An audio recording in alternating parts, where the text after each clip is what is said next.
నమస్తే. తెలంగాణలో పరిచయం అక్కర్లేనటువంటి పేరు.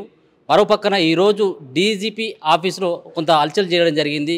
డీజీపీ ఆఫీస్‌లో తనను గతంలో ఉన్నటువంటి డీసీపీ ఎవరైతే ఉన్నారో ఆయన డీసీపీ బెదిరివ్వడం జరిగింది. అంతేకాకుండా ఫోన్ ట్యాంపరింగ్‌కి సంబంధించినటువంటి అంశంలో నన్ను టార్గెట్‌గా పెట్టుకొని పనిచేసిందన్నటువంటి కొన్ని ఆధారాలను చూపుతూ ఈరోజు డీజీపీకి ఫిర్యాదు చేసినటువంటి చీకోటి ప్రవీణ్‌తో మనం ఉన్నాం. ఒకసారి మాట్లాడేటువంటి ప్రయత్నం చేద్దాం. ఆయన ఎందుకు ఈరోజు డీజీపీని కలవడం జరిగింది, అంతేకాకుండా గతంలో ఎవరైతే ఇంటెలిజెన్స్ చీఫ్కి సంబంధించినటువంటి టాస్క్ ఫోర్స్కి సంబంధించినటువంటి డీసీపీలు ఈయన పైన ఏ విధమైనటువంటి కుట్ర పనినటువంటి అంశాలను కూడా తెలుసుకున్నటువంటి ప్రయత్నం చేద్దాం. అన్న నమస్తే అన్న. ఈరోజు డీజీపీకి కూడా ఏదో ఫిర్యాదు చేసినట్టుగా ఉన్నది. పెద్ద ఎత్తున కూడా చాలామంది అనుచరులను కూడా తీసుకురావడం జరిగింది. ఏంటిదన్న ఈరోజు మీరు డీజీపీని ఎందుకు కలవడం జరిగింది? ఇప్పుడు ఈ రాధాకిషన్ రావు ఏదైతే ఉందో గతంలో మా ఫోన్లన్నీ కూడా ట్యాపింగ్ చేయడం జరిగింది. ట్యాపింగ్ చేసి నేను ఎప్పుడైతే గజ్వేల్ పోయి హిందుత్వం ఎజెండా మీద గజ్వేల్ ఇవ్వడం జరిగింది. శివాజీ స్టాచ్యూకి ఒక ఇన్సల్ట్ జరిగితే, ఒక హిందుత్వంపై దాడి చేస్తే పరామర్శించడానికి వెళ్ళేసి వస్తే నాకు ఫోన్ చేసి బెదిరించడం జరిగింది. ఏమనంటే, నువ్వు సీఎం కాన్స్టిట్యున్సీకి పోయేంత మొగన్వా నిన్నైతే వదిలిపెట్టే సమస్య లేదు అని చెప్పడం జరిగింది. అక్కడ కూడా ఆల్రెడీ ఆ కమిషనరేట్లో నా మీద కేసులు పెట్టారు హిందుత్వం గురించి పోయినందుకు. తర్వాత నన్ను కొన్ని డబ్బులు డిమాండ్ చేయడం జరిగింది. నేను వినకపోయేసరికి ఓల్డ్ సిటీ అమ్మవారి జాతరలో మరి నా గన్మెన్ల దగ్గర అక్రమ ఆయుధాలు ఉన్నాయని చెప్పి లైసెన్సులు ప్రాపర్ ఎవిడెన్స్ చూపించినాక కూడా అక్రమ కేసులు పెట్టడం జరిగింది. అంటే రాధాకిషన్ రావు అనేట ఆయన టోటల్ బ్లాక్మెయిలర్. ఆయన పోలీసు ముసుగులో ఉన్న ఒక పెద్ద బ్లాక్మెయిలర్. సో ఇప్పుడన్నా మరి చెప్పాల్సిన సమయం వచ్చింది.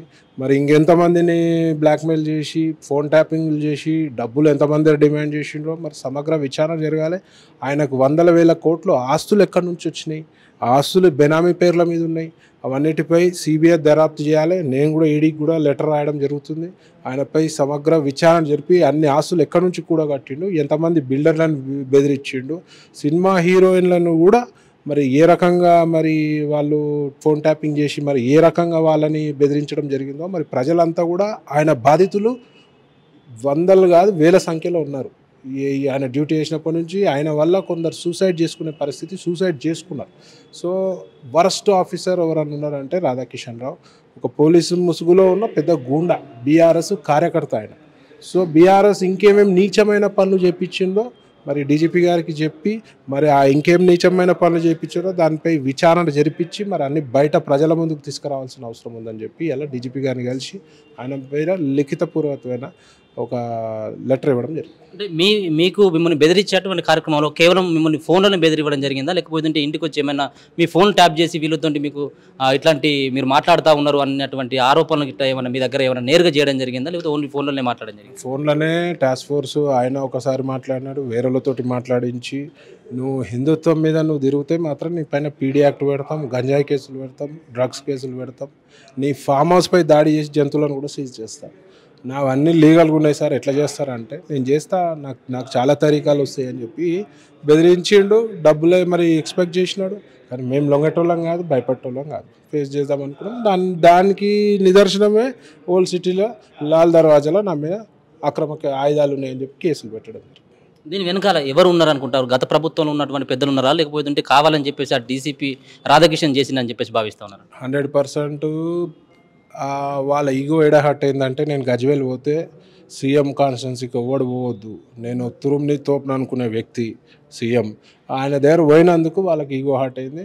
ఆయనకి ఏముంది, సీఎం మనిషి రాధాకిషన్ రావు స్పెషల్ ఓఎస్డీగా రిటైర్ అయిన ఆఫీసర్కి టాస్క్ ఫోర్స్గా 3 ఏళ్ళు ఒక జియో తీయాల్సిన అవసరం ఏముందండి? అవసరం ఉందా? చేయొద్దు కదా. మా అంటే 6 months ఎక్స్టెన్షన్, 1 year ఎక్స్టెన్షన్ చరిత్రలో ఎవరికి ఇవ్వాలి 3 ఏళ్ళు.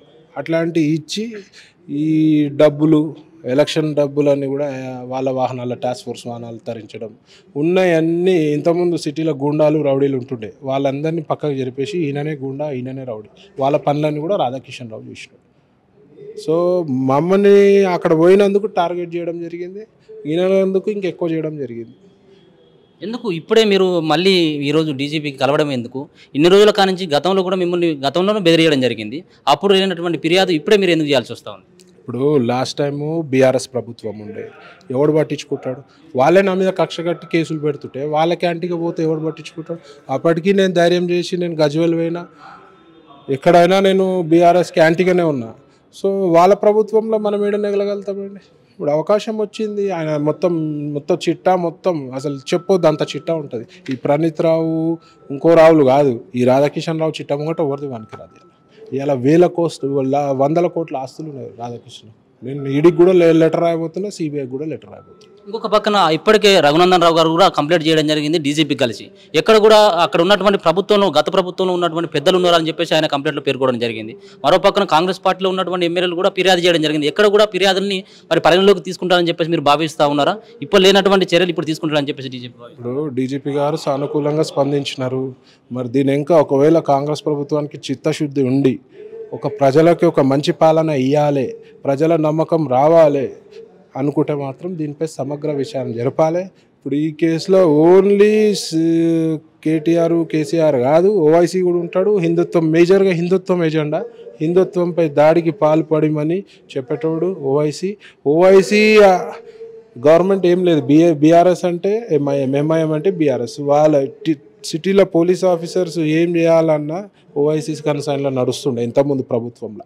మరి ఇప్పుడు కూడా ఓవైసీ ఇప్పుడు కాంగ్రెస్ పార్టీ కూడా మేము సపోర్ట్ చేస్తాం పూర్తి స్థాయిలో అని చెప్పేసి అంటా ఉన్నాడు. మరి ఈ సంబంధించినటువంటి దాని పట్ల సమగ్ర విచారణ జరిపిస్తారంటారు? 100% జరిపిస్తారు. జరిపించే వరకు మేము పోరాడుతూనే ఉంటాం. జరిపించకపోతే అట్టర్ ఫ్లాప్ ఈ ప్రభుత్వం. రేవంత్ రెడ్డి గారు నమ్మి ఓట్లేసినారు జనాలు.